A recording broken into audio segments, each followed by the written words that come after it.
We are really very, very, very busy. We don't have a time.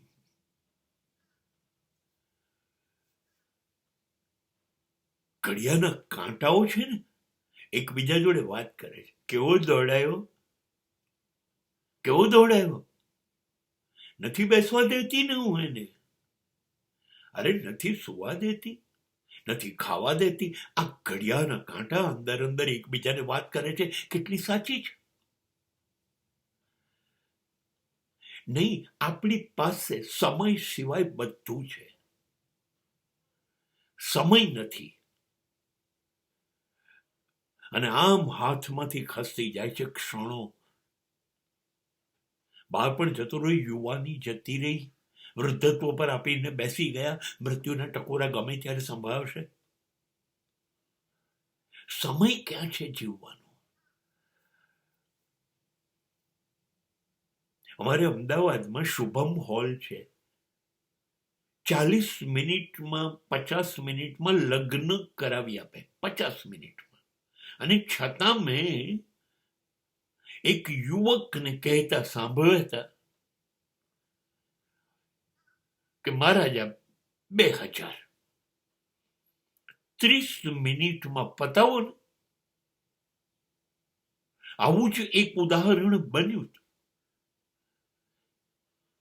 મારા મિત્ર કરોડપતિ છે, એના પિતાનું અવસાન થયું. હું મળવા ગયો સ્મશાને એમની જોડે. એ પ્રયત્નમાં હતા કે 5-7 કલાક ન થવા જોઈએ બળતા. એમના પિતાની ઈચ્છા હતી કે લાકડાઓની અંદર ચિતામાં એ બળે ના. એમને કેમ કે ત્યાં 5-6 કલાક થાત, ભઠ્ઠીમાં 30 મિનિટમાં બળે, ઇલેક્ટ્રિકમાં. એને પિતાની ઈચ્છા છોડી દીધી. અને ત્યાર પછી પેલી અંતિમ ક્રિયાઓ જ્યારે 12-13 દિવસે કરે, ત્યારે એ જ શબ્દ ફરી મારા કાને પડ્યા. મહારાજ, 1:45 ફ્લાઇટ છે મારી, 11 વાગ્યા સુધીમાં પૂરું કરો. એ વખતે વાગ્યા હતા 10. 50 મિનિટમાં 3 કલાકની પિંડદાનની ક્રિયા પૂરી કરો. મેં કહ્યું, આ શું કરે છે? તો કે છોડ, જે જવાના હતા એ તો ગયા. હવે હું 3 કલાક પૂજા કરું કે 30 મિનિટ કરું, એ પાછા તો આવવાના નથી. પણ મારું વિમાન ગયું ને મારી મીટિંગ રહી ગઈ તો તને ખબર છે કેટલા લાખનું નુકસાન થશે? બસ અહીં બેઠા છીએ આપણે. એક જમાનામાં દોડી દોડીને કિલોમીટર સુધી લાશને લઈ જવા માટે હરીફાઈ કરતા સગાઓ, પડોશીઓ, મિત્રો હતા. નહીં, હવે દરવાજેથી હાથ જોડીને જતા રહે છે. શબવાહિની માત્ર 2-5 જણને લઈ જાય છે. બેસણાની અંદર એવી રીતે આવે છે જાણે લોન્ડ્રી કરેલા, ઇસ્ત્રી ટાઈટ, સફેદ દૂધ જેવા કપડા પહેરીને તમને હાથ જોડીને 2 મિનિટમાં જતા રહેશે. સમય ક્યાં છે? ઘરમાં શબ પડ્યું છે, એક વ્યક્તિત્વ ખતમ થઈ ગયું છે. અને અવાજો આવે છે, કેટલા વાગે કાઢવાના છે. કાઢો, હવે મોડું થઈ ગયું.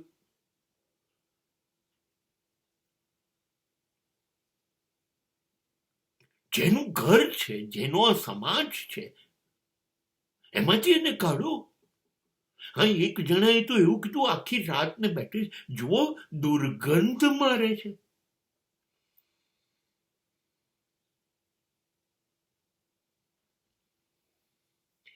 નહીં, આ બધું જોયા પછી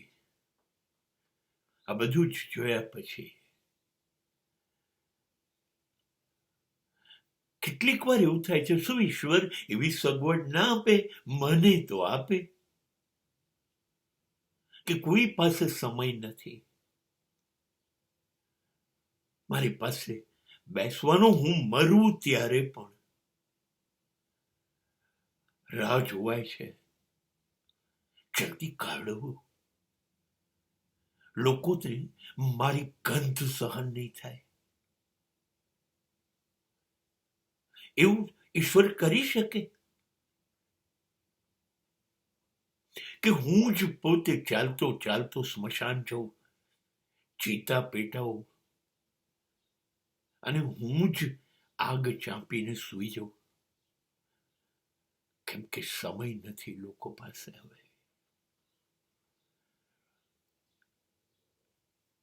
હવે આ બધા માટે માનસિક તૈયારી રાખવી પડશે. પરદેશમાં તો ઓકે, પણ મેં વેજલપુર, અમદાવાદમાં એવી સંસ્થાઓના બોર્ડ જોયા છે જેને ફોન નંબર આપ્યા છે કે તમારા ઘરમાં કોઈ પણ અવસાન થાય અને તમે કોઈ ન હોય તો ચાલશે, તમે ફોન કરી દો, અમે એ શબની બધું તૈયારી કરીશું, લઈ જઈશું સ્મશાનમાં, અંતિમ ક્રિયા કરીશું, એના અસ્થિનું જઈને નદીમાં વિસર્જન કરીશું અને 10મા 12માની ધાર્મિક ક્રિયા કરવાની હશે એ કરીશું.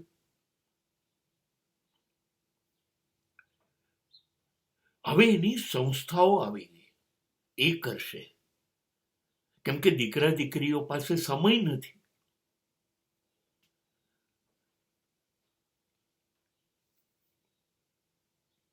એક વૃદ્ધાશ્રમની અંદર માં મૃત્યુ પામે છે 70-75 વર્ષે, એટલે વૃદ્ધાશ્રમના માલિકો એમનો દીકરો સુરત છે એને ફોન કરે છે, તમારા માતોશ્રીનું અવસાન થયું છે, તો કેટલા વાગે તમે પહોંચશો?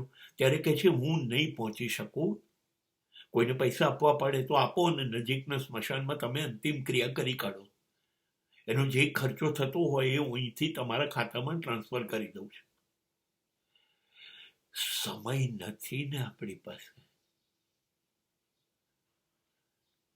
હા,